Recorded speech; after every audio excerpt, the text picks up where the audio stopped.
Hello everyone, this is Alex Koloskov, a photographer who help others to achieve their goals. And this is my 40G Live, or questions and answers, whatever you call it, weekly or bi-weekly critic and review session. So I'm going to review, as usual, whatever is submitted on the forum.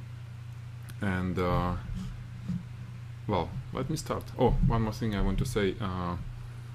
Last time, each topic had a new video, meaning I separated all my critic review by topics. But I got a complaint from YouTube users, I would say, saying that too many videos, it's kind of sometimes too many. So what I will do is this. On YouTube, on a public, it will be one video with everything. And on the 40G forum, it will be separate videos. Kind of win-win situation. Okay, so let me share my screen. Okay, and this is the forum. Submit your work. It's at 40g.com/forum.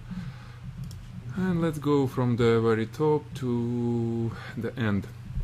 So Drew submitted a question about how to shoot this, silver charm, and supplied some lighting setups. But you see, I have an issue with this lighting setups. It's probably only me, but really I can't read it.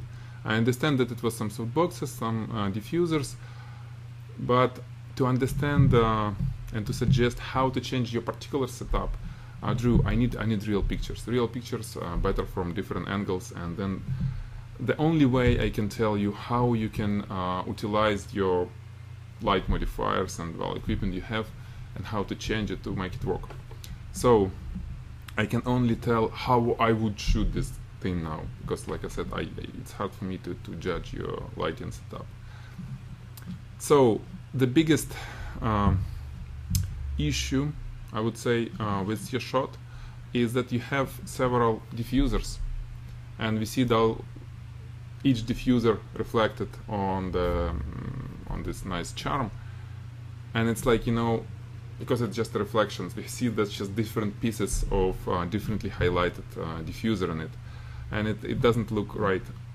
The main idea here is to use just a few, let's say 2 pieces of diffusion material surround your shiny subject, and create a nice gradient from really bright to dark on that diffuser. So look at this. I have it right. Basically the same subject, right? Those shiny bunnies or rabbits, how you call them.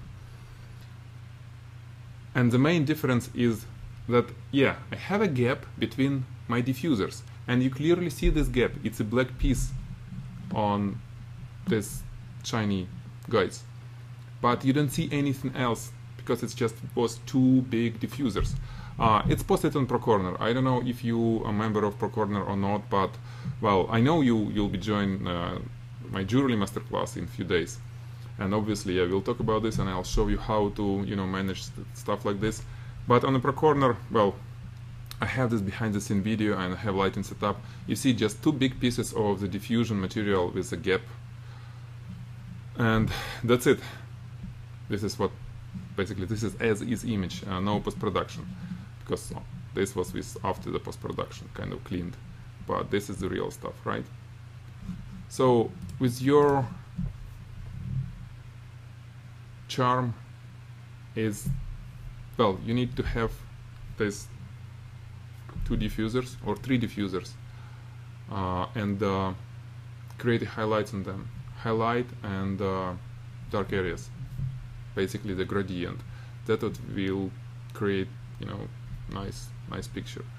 Plus, on this particular subject, I see it's probably really close up, right? It's probably a little one because it's silver, it's not that big, and we see all those imperfections of the subject, and there is no way to make it look better other than work in Photoshop. So I kind of assume you post it just as is, just to show, it's just a proof, like you have this watermark, right? So I'm not going to tell you how to to process in Photoshop, you know it, but I just need to mention it so people will know that stuff like this can never be done just with lighting, and that's it. If the surface of our subject is that not as perfect as this one, for example. Okay, so yeah, I hope you got an idea. Okay, just switched video, so I'm going to my next shot, and this is Gumboot from Martins. Yep. So looks cool. I kind of like the idea. I like this little, edge lighting, rim lighting, especially on the right side, sorry. But on the left, I don't know. If you ask yourself what is not, what can be improved here, or what is the most striking in your eyes when you look at this, it will be probably that the top of this boot, where we see the rim light, the reflection is coming really wide, and there is no like justification for this, I would say. I mean, it's kind of, I expect it to be the same width as you have, let's say, here in the front of the boot, right? At least that's how we see it. It may be not probably as that thing, it can be get wider, but not too much wide. And looking at lighting setup, well, you did everything right, it's okay. And probably the shape of the boot is what you see, and there is no easy way to to create this reflection on top of it without with light, just because of the shape. So you may think about do it in post-production, like Liquify tool. You can, with Liquify tool, with right use it, or use of it, you can play. I'm not going to do this right now, but it's possible to make it, to change the shape of our highlights, especially on subject like this where it's black or white. Basically, it's much easier. And there is no texture. There is nothing which can kind of alert viewer's eye saying, "Oh, it was manipulated." You can manipulate and nobody will see it. Okay, so it's kind of cool. I may be a little bit. I maybe want to see a little bit more of highlights on those, seams, or how you call it. This area where we see those nice lines. But it's just, I think it's fine. We see it already, so not a big deal. Maybe just a little bit brighter. Okay, so it's nice like this. I would probably kind of play with some spot somewhere, just some nice gradient spot. But again, it's only me, and you probably wanted to shoot exactly like this. And as for creative shot, I would try to shoot it more creatively, maybe less different angle or so, to add some drama. But probably this is what exactly you wanted to see. So I'm not saying that it's kind of not right. Okay. Alrighty. So thank you. Let's go to the next one. Okay. And the next shot is from Thomas. It's nice speaker. Yeah, I remember we had this assignment for the speaker, and well, it was cool. And Thomas, your shot is really good. I like it. It's kind of, well, I like this gradient. You see, guys, this back panel.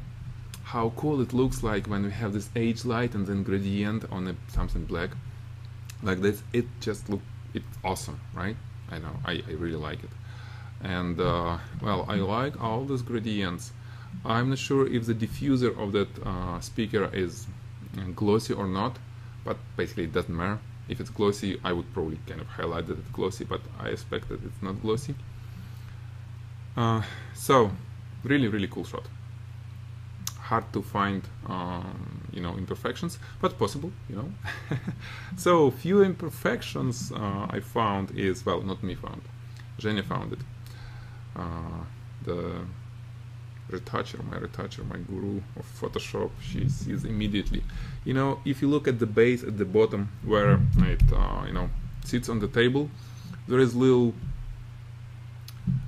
well, little plastic, you know, imperfections which can be fixed in Photoshop. Definitely can be fixed in Photoshop. And well, few areas at the bottom where it can be a little bit fixed. And this is it. That's the only thing I see. Well, like I said, I've been helped to see it because the rest of the picture is really nice. And you see, and this is the beauty of speakers like this, or subject which not really glossy, because the material is diffuse the light. It's matte. It's really easy. Well, easy when you know, but still, you can use just softboxes to create this nice gradients. You don't need to use this big diffusers, you know, like you do with this previous one, right? With this one, for example. You just can hit with right angle from your softbox, and it creates a gradient on the matte surface itself.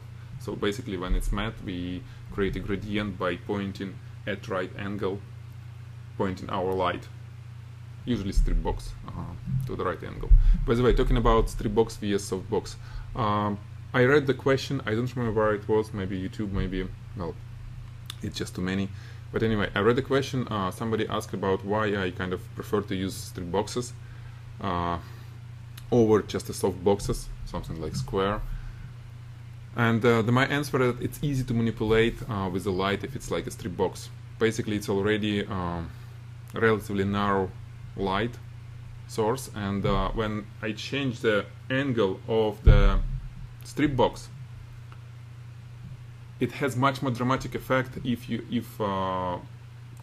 compare it to large, let's say, or square softbox. If you change the direction of that square softbox, I mean where it's pointed, it's not affecting as much as strip box affects the picture. Okay, so that's the main reason. And you see, guys, how one softbox can be easily turned into strips, two strip box, right? Look at this. Well, it's on behind our speaker. We see the softbox which covered with black screen, and basically it turns it into two strip box, right, from each side, and still black or whatever. You can always project something to that black background. So good job, Thomas. Thank you. Okay, this is next one. Rubandera. I'm not sure. Was it your assignment shot for the class for Tabletop Studio Photography for Beginners course? I'm not sure, but if it is, I'm obviously gonna review it there more than here. But well, let me tell you a few things.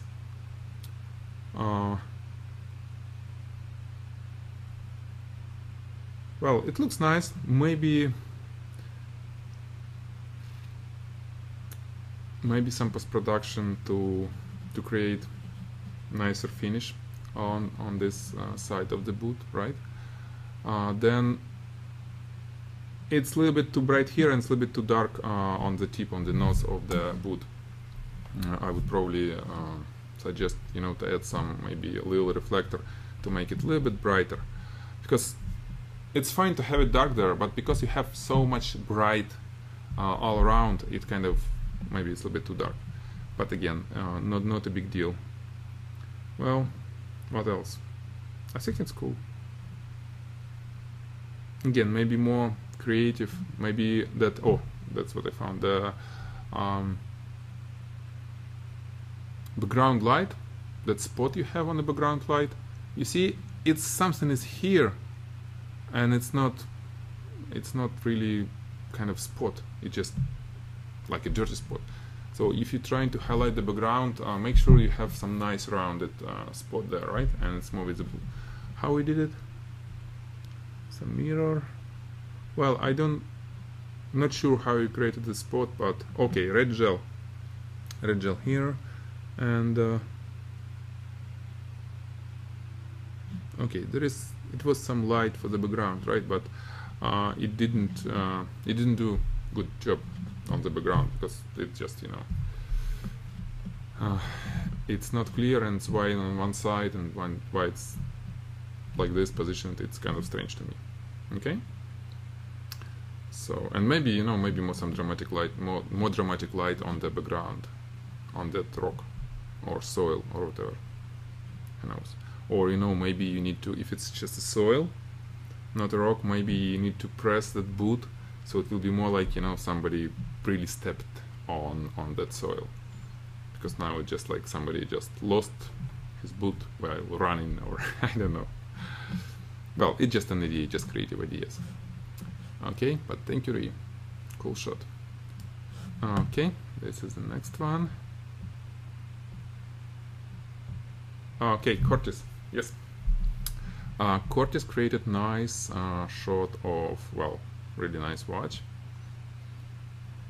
And let me see if I open it a little bit larger. Curtis looks cool, and it's really cool is the top part of the watch. The bottom is a little bit lost. You see, with that silver finish, it's really cool to see the highlights, right? And that kind of gradient. Why didn't do the same kind of gradient, same highlights at the bottom? Because really it just looked too flat, a little bit too flat without it. Imagine that you will do the same gradient at the bottom, and then you maybe even you'll be able to highlight some of the internal mechanism, because now it's just a little bit too flat, and while it's kind of polished and nice, it has, you know, it's just a little bit too plain. More drama is what we need to add here. Okay, what else?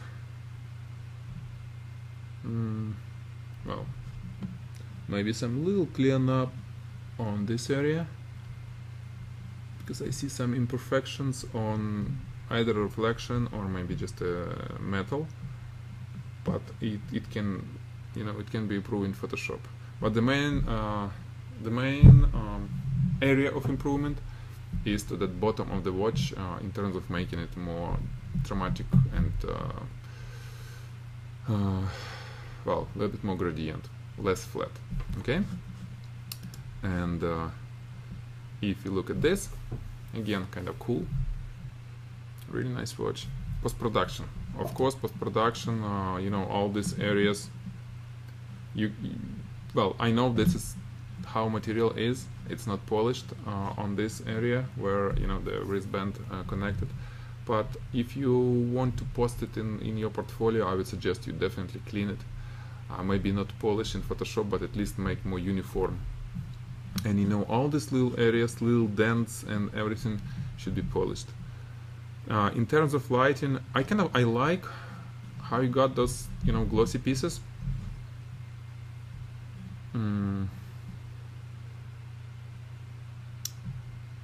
Maybe something could be done with this glass.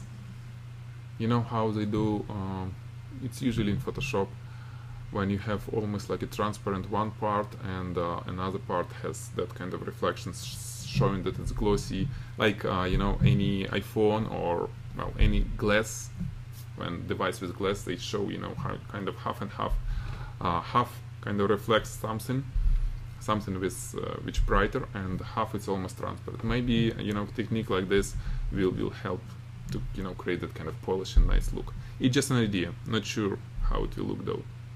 It's just an idea. And yeah, thank you for posting lighting setups, guys, especially Drew. See what I was talking about in terms of diffusers when you shoot something glossy. This watch is glossy, right? It's a glossy subject, not as complicated as your little charm, but you see how huge the diffuser is. Using these big diffusers, especially if you have some rounded subjects, glossy rounded, you know, it will help you to get nice look. You use large diffusers, create a gradient. You see what kind of gradient is here? There is some dark areas and bright areas on the diffuser. Reflection from this area can create really nice look on the glossy subjects. That's what you need to have talking about this shot. That's what needs to be around this little guy. Okay. Alrighty, thank you, Curtis. Cool stuff as usual. Okay, let me jump to the next one. Okay, we already talked about this, but this is basically resubmission of the shot from Flow. And Flow, I could say it's much better now. It looks really cool. Wow, it's huge. But still, there are a few areas, you know, highlights on the label, at the bottom especially. It's kind of, you see, the subject, the front of the subject is basically darker than the background. And usually it doesn't look right if you should talking about product shot. Because the background, it's what you have surrounded the bottle, that light, it's brighter than labels. And labels supposed to be brighter than the background. This is the first big thing. About focus, well, it's kind of in the focus, but probably just because, well, maybe too much of noise reduction or whatever, it's kind of doesn't look that in focus. But anyway, one more thing to improve is still background. I don't know, but you know, this line, this, when background goes like this, and you know, this kind of shiny, nice, polished subject like that bottle, I don't know, for me, somehow it doesn't play well. Really, again, it's very subjective. Obviously, if you like it this way, don't listen to me, because, well, you should listen only to things which you feel will improve your style and, you know, your technique. If something is against it, but anyway, I'm telling you because, well, that's why you submitted it here, right? So the background is, I don't know, I don't like it. Make something that make it more cleaner, especially that line where, you know, the table ends and the vertical background starts. A line like this doesn't work well. And labels. So labels and the background. The rest is much better. And actually, there is some improvements, which is cool. So thank you. Thank you, Flo. Well, let me jump to next one. Already, Maxim. Maxim, are you... Hard to say. If you speak Russian, Maxim Сивый, может быть, ты говоришь по-русски. Anyway, I'll be talking English. So, cool shot of this flashlight. You know, technically it looks nice. Maybe the only thing which kind of technically again want to be improved is the glass, the lens. I mean the light, that this portion where it emits the light, because it's kind of look dirtyish there. And imagine that this kind of light has that nice and transparent kind of blue, you know, lens and reflector, perfect polished. It will look better. That's the thing. I would probably do it in Photoshop, obviously, because I understand that's how it is. And other thing is composition. You know, nothing bad is it, but it's kind of, it's too boring. There are different ways to make it look more interesting, even as a product shot, such as, for example, if you move the subject a little bit to the left, leaving the area with where the beam is, a little bit more room for that beam. Maybe rotate it somehow a little bit. Maybe, well, maybe create some, like a beam in Photoshop. You know, like it's a little bit foggy, for example, kind of thing. So we'll see the beam of the light coming from it. It will add life and add drama to this image. Maybe use some wide lens and rotate this flashlight a little bit, so the lens with light will be larger, and then we will see, you know, this perspective, basically some perspective distortion will be added with wide angle lens. And well, it's not here. Today I just got that new lens for my view, that for monorail camera, for big large format Cambo Ultima D, and I was shooting with 120mm, and everything was kind of flat. It's hard to make some cool pictures, and now I got 45mm, which is much wider lens. I'll show you soon how wide angle lens, because it's almost like 16 or 18 millimeters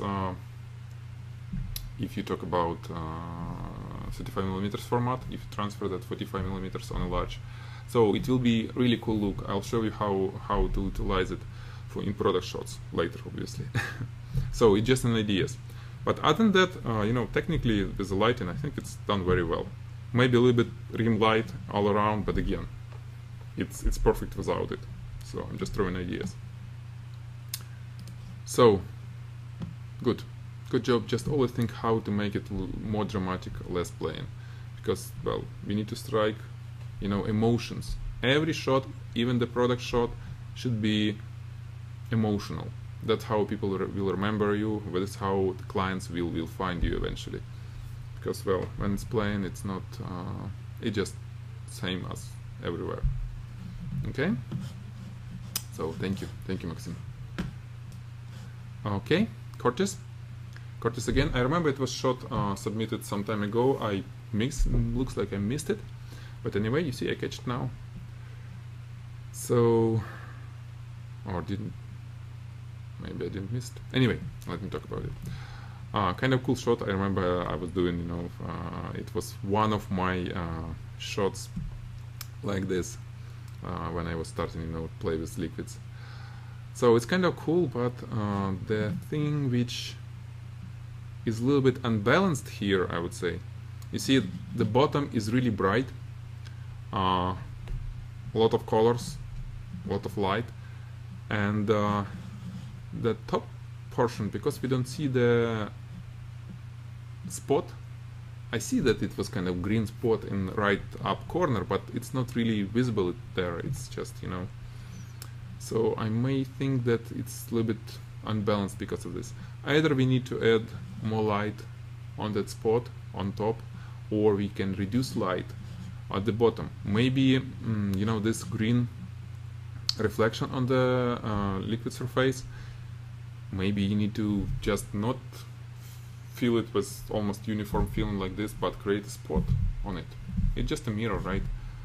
You did good job on getting those reflections, but you can always highlight, create a spot instead of just normal filling on the liquid, and in this case it may balance it. Okay, so a little bit we lost a little bit details and sharpness on top as well. It's kind of a little bit diffused kind of there. And again, maybe you can add some rim light from this side. Nice reflection, very nice rim reflection. It will add some cleanness and kind of sharpness to the subject. But other than that, really cool. Thank you, Curtis. Okay. Woohoo! Here we go. Barry submitted first. I think no, it's not first, but it's very rare when I see the portraits submitted. And there is no rules that we can't shoot portraits. So guys, come on. Portraits are cool. And I like what I see, the sharpness, the face expression. Well, this guy is just smiling at me, and I feel already better just looking at him. So it's really cool. Technically, I think it's done very well. The only little thing I would probably add to this is that background light, the background spot. You see, I see it in front of him, right on the left side, and I don't see anything on the right side of the picture. So why don't you have that spot just larger, so it will go like from the neck and from both sides of his body all the way down, so just a little bit larger, because now it looks a little bit strange, like these bad HDRs with halo. It's not a halo, but see what I'm saying? It's not symmetrical. So that's the only thing I would probably add. Other than that, that's cool. Yeah, perfect smile. Yep.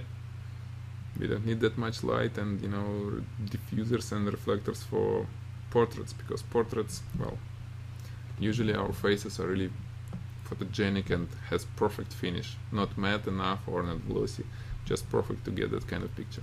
And well, you did very well, so thank you, buddy. Okay, this one again, this is shot from File Photography Studio. Let me pull up name. Marius. Yes, I remember Marius. I remember your shot. We talked about it last time. This is a shot, and you added some other shots, which is really cool. Well, really cool shots. I like the texture of this ice cream, and well, it looks tasty, it looks juicy. It looks exactly as well the food shot should look like. The only thing, the prop, I don't know, those little cherries, they're natural, right? It's not fake. I can tell because of the steams, you know, they're not, well, they're not perfect, and one is actually lost. So that's probably the only thing to make it perfect, you know, use some fake or better looking cherries. But again, it's just little. It's not like it really, you know, ruins picture. No, I need to find something, you know, to tell you, right? And another thing I found is, if I look at this bottom, at the chocolate ice cream, the top of it, it looks cool, white. You clean the background here, right? You left only shadow underneath. If I look at this white, I see black. Well, it's not black, it's gray, obviously. Goes all around and then it disappears. So I see the path you cleaned and the path where you forgot to clean, I would say. And to make it look perfect, it should be cleaned, you know, the background should be removed all the way, all around those, you know, subjects. That's the only thing I found, you know, to critique. This looks cool. Nothing which you can even find to tell. So, thank you. Okay, and this is another kind of fix. This is what we talked last time. We talked about, right? And well, I told about areas to improve on my previous video, and this is improved part. Well, improved image. I really like what I see. It's clean, it's nice, and well, guys, just check it out. Check those two images. Post-production can make a big difference in that. You know, it's like that last 10%. You know, it's not much time needed to get 80% good picture. But if you want to have it like 90 or 95, you need to spend probably 2 or 3 times more in post-production than to that 80% good image. But that little difference, I would say, it make a big difference. Well, it's not little. It's like that's what separates, you know, professional, big professional photographers from those who just, you know, shooting. Well, I would say not shooting for big clients and probably not as expensive as those big guys. The cleanness and the finish of the image. If you will make each of your shot you post on portfolio as perfect as possible, everything is, you know, every line, every imperfection of product is fixed, well, it will look very expensive. So just think about it, right? You want to be expensive photographer or not expensive? It's your choice. Okay, so cool. I like how what you did with it. Like I said, maybe there's a little bit of improvement of this area because it's like this, but not a big deal. Awesome. So we done. Okay, I want to record an answer for this for question from Brent. So we have this subject, right, which is glossy tube, basically, right? Some pipe or, well, tube. And this is how it was shot, right? I see softbox and I see some diffuser. And the problem with this is that it's not really visible that it's glossy. So Brent, you remember how I was talking about this dealing with Chrome subjects, right? You see they're glossy. Why you see that they're glossy? Because you see some bright areas completely overexposed, right? Some white basically pieces.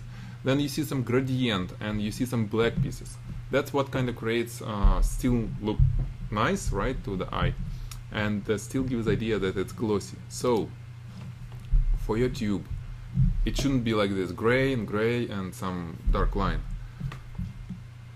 Use diffusers. Your diffuser is very transparent. I see it's almost like it's too transparent. Get some nice diffusion material. There is some foam, you know, foam core without any board around, I would say, or the translucent plastic, or just buy a diffuser, you know, the Westcott diffusion panels, and with them create a gradient. Get that softbox or strip box really close to the diffuser on one side, so it will be a lot of highlights, and then it will drop the brightness to the almost dark area, and create something on top. Because at the bottom of this tube, you always will see the reflection from the table, which is fine. It's fine to have it like this without much, you know, gradient, because it's a white table. It's okay. But top, that's where you can control. You can make this gap a little bit wider if needed, right? This gap, the black line. And then, let's say you have some bright areas and then diffusion to dark area. If I find the pipe like this, I'll show you what I mean. I didn't shoot exactly this, right? Those chrome rabbits I was showing you, it's much harder to shoot because they're rounded, it's like spherical. With this pipe, it's easier because you can just use one panel, flat panel, and it should create the reflection you need. But the general idea is to create some bright areas and then dark areas, a gradient. I don't see gradient here, and that's why it looks like it's plastic, it's just matte plastic, right? So I think that's what Paul was suggested, and probably Drew suggested the same, right? Okay, so that was my answer to this topic on the. Okay, looks like we covered everything. Let me go back. So thank you guys who submitted your shots. As usual, I'll be reviewing whatever is submitted on FotiG forum, and well, I hope I won't be playing piano on my table, so the mic won't pick up all this stuff. And what else? Well, Sunday we're going to have the workshop. This video probably posted for tomorrow. So happy Valentine's Day, guys and girls. Love each other, and you know, give unconditionally your love without thinking that somebody will have to give something back to you. Okay, that's a very important thing, to learn how to love unconditionally. That's what actually I'm learning now. And we have this assignment, bi-weekly assignment, which is the love shot. Terry Krum, you suggested the topic, and I agree with you, but looks like we didn't get much of the submissions. Anyway, we'll see. Well, product photographers probably love was too, you know, out of the box for us. I don't know. We'll see. Maybe we'll still have submissions. And next assignment I'll pick up soon, because we have this the pool, right? And looks like catalog style product is got the most votes. Now we need to find out what kind of product and catalog shot.